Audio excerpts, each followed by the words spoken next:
Meditation's coming. Just give me 1 sec to get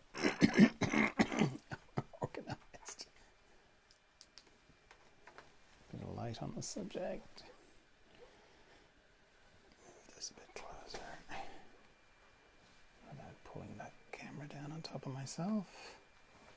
It's always a good start. Meditation's coming.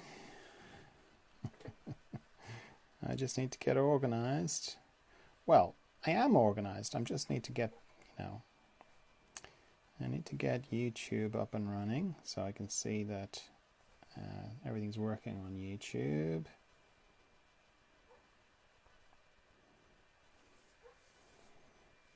Which it is. And now just got to get Facebook sorted. In fact, if you're on Facebook, I'm just going to turn you off and turn you on again just to break it. Break the... Oh, it's too complicated. Okay. Nearly there. Meditation's coming.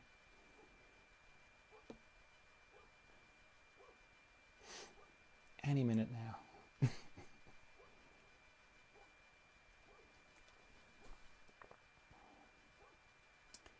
Oh, hello, Zarina. Saying hello to me on Instagram.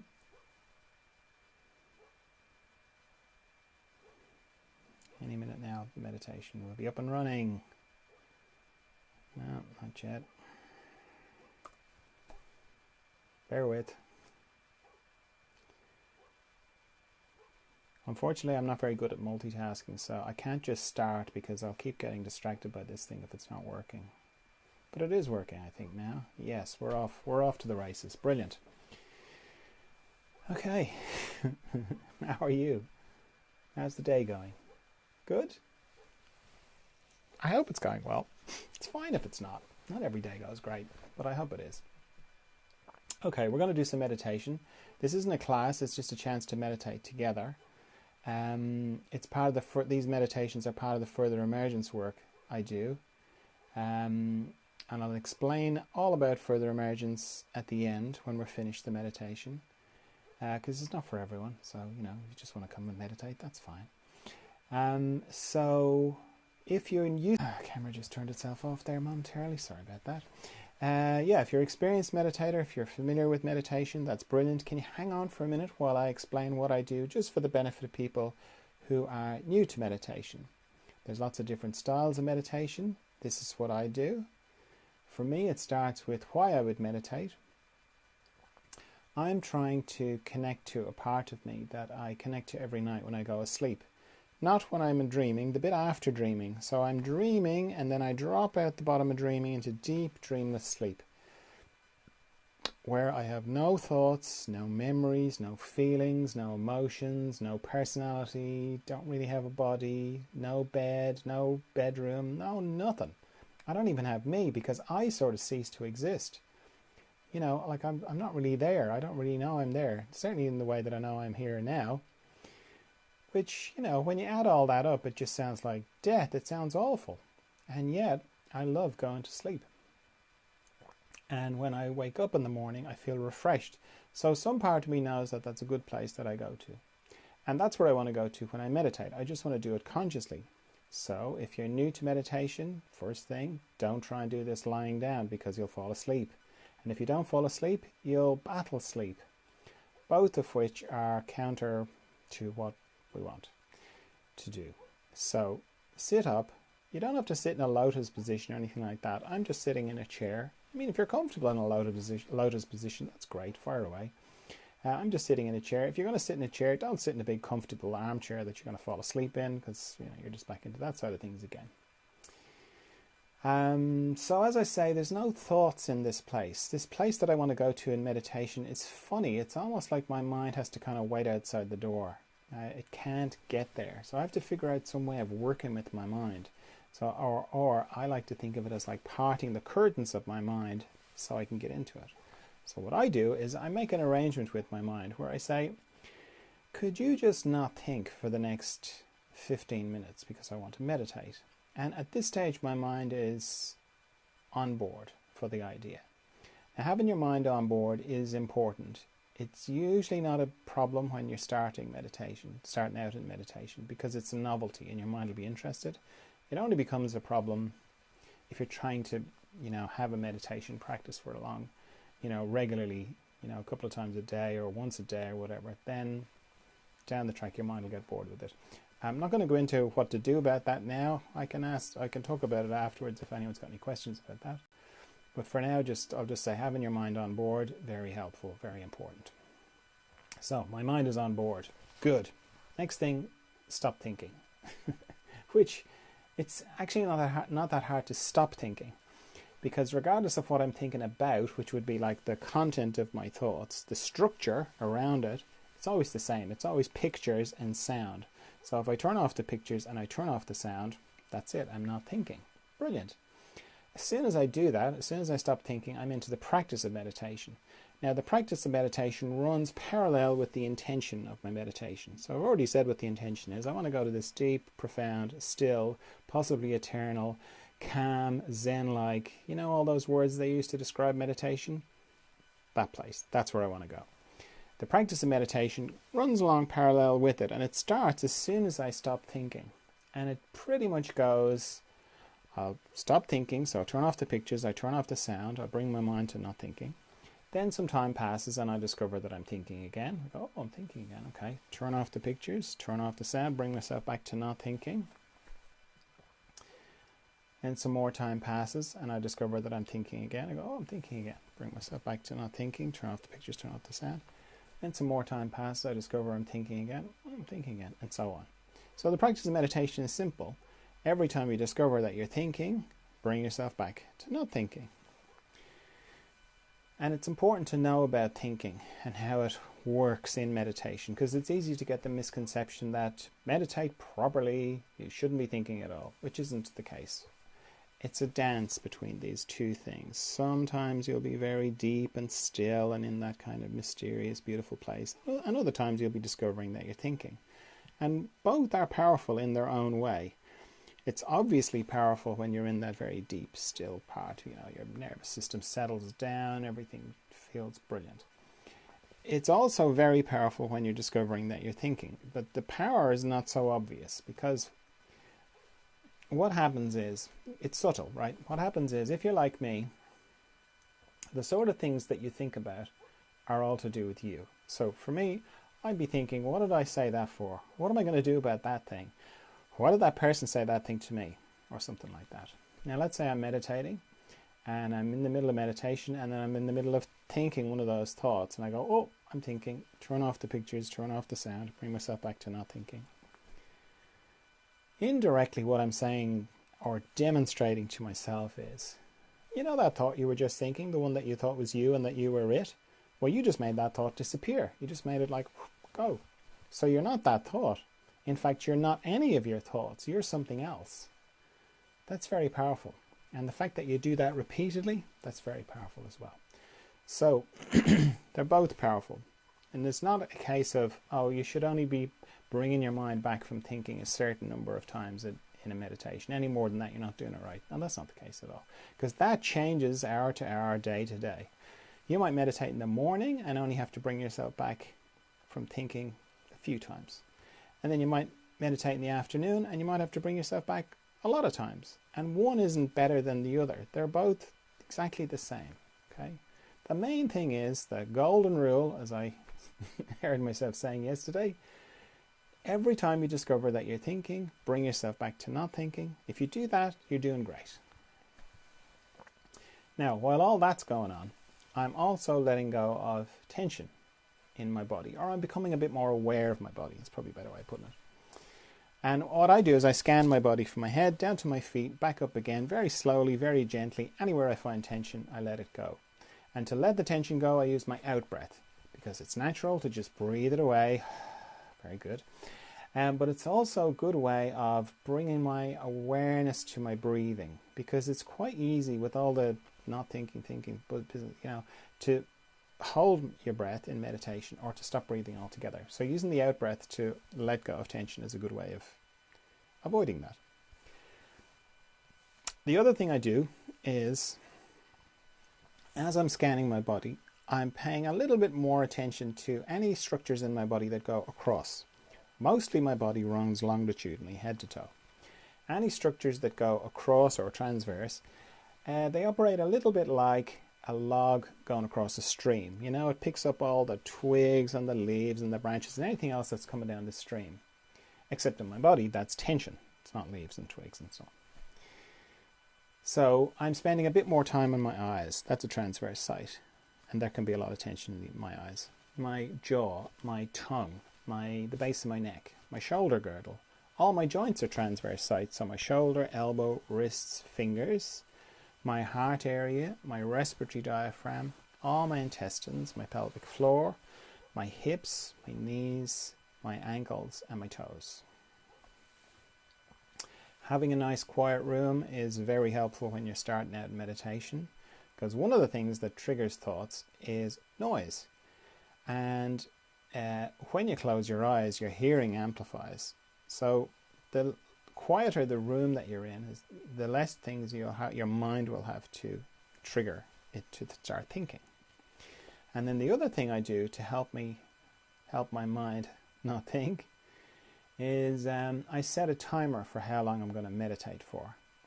Now I'm going to set my timer for 15 minutes. But if you're new to meditation, I'd encourage you to set yours for shorter. Set it for like 5 minutes and then repeat that 3 times, because 15 minutes is a long time if you're not used to it. Okay, so off we go then into the mystery.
Okay, if you feel like you've gone very deeply inside, then take your time to come back from there before you open your eyes.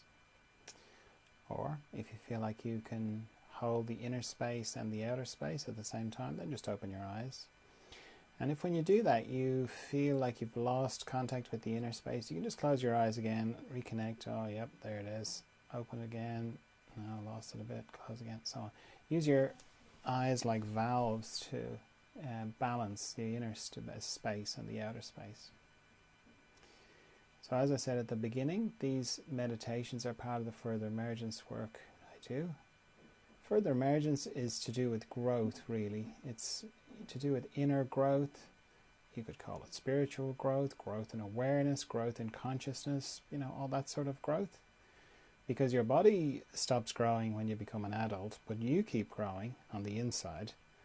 That doesn't stop. That lasts your whole life. And if you just think back to 5 years ago, 10 years ago, who you were back then, it's very easy to see that you continue to grow.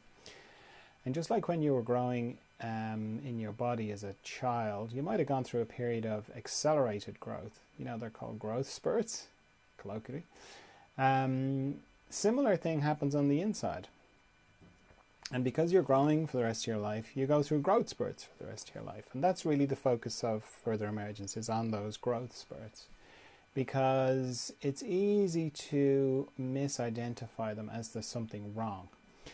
Like when you were growing as a child, and if you were going through a growth spurt and you said to your parents, oh, I've got all these pains in my shins, or wherever you had the pains, it's not like your parents rushed you to hospital or to the doctor. They would have said, oh, that's just growing pains, it'll pass. It's the same with inner growth spurts, but it can feel like there's something wrong. It can feel like you're broken in some way or another, because it can be very disorienting. Because it can go from, one day everything's great and I know who I am and I know my life and it's brilliant. And then the next day, or, next couple of days, it can change very quickly into, I don't recognize myself in my life. I don't really fit in my life anymore. I don't recognize my life. It feels alien. Nobody seems to get me. I don't get anybody. There's that kind of communion is gone. I feel very isolated. Nobody really understands. Things can feel like they're speeding up on the inside. You can feel the acceleration on the inside, or you can feel a feeling of pressure building up, like back pressure, like you're stuck. That's another way it can come. You can get physical symptoms as a result. Nothing life-threatening, but it can just feel very debilitating and like your life is on pause, like you're trying to get your attention about something, and lots of other ways that it can manifest.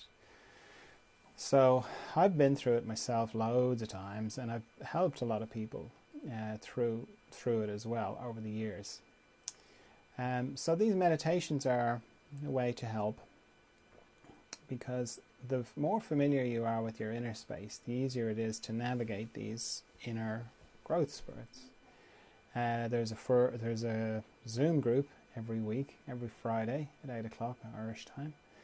And that's a chance to meditate a bit more deeply, to have questions and answers, to also see, oh, okay, I'm not the only one here. I'm not the only person going through this. Other people are going through this as well. So they're very helpful as well. And whatever channel you're looking at this on, if you look back through the feed, you'll find a video for like the most recent Zoom group, so you can have a look at it. Or the audio from those Zoom groups go to make up the podcast, the Further Emergence podcast. And you're very welcome to come to a Zoom group if you want. You'll find the link for it on the website, furtheremergence.com. Just look for Zoom groups and you'll find the Zoom link. So the Zoom groups are great. That's another thing to help with further emergence.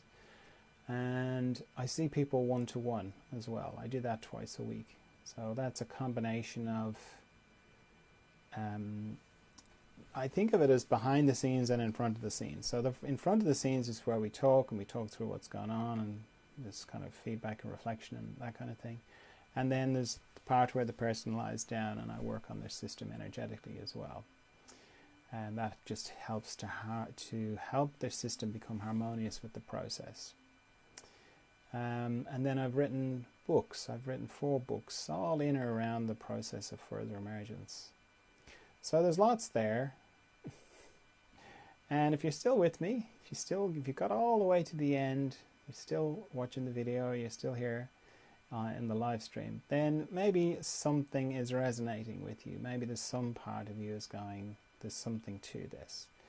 And what I would encourage you to do is just let that part of you tell you what the next thing to do is. Whether that's like, yeah, no, I just want to come to a few more meditations, or no, I want to go to a Zoom group, or I want to listen to the podcast, or I want to get in touch with some one-to-one work, or I want to read a book, or do none of that. That voice will know what the right thing for you is.